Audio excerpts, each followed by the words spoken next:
السلام عليكم ورحمة الله تعالى وبركاته. نتائج قرعة ملحق دوري أبطال أوروبا 2025. فريق موناكو يواجه فريق بنفيكا. فريق ريال مدريد الإسباني يواجه فريق مانشستر سيتي الإنجليزي. ويواجه فريق سلتيك الاسكتلندي ضد فريق بايرن ميونخ الألماني.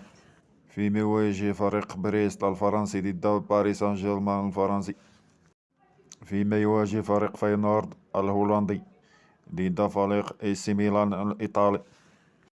ويواجه فريق يوفنتوس الإيطالي ضد فريق ايندهوفن الهولندي.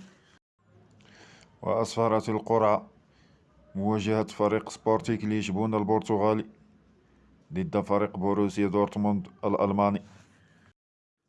ويواجه فريق كلوب بروج البلجيكي ضد فريق أتلانتا الإيطالي.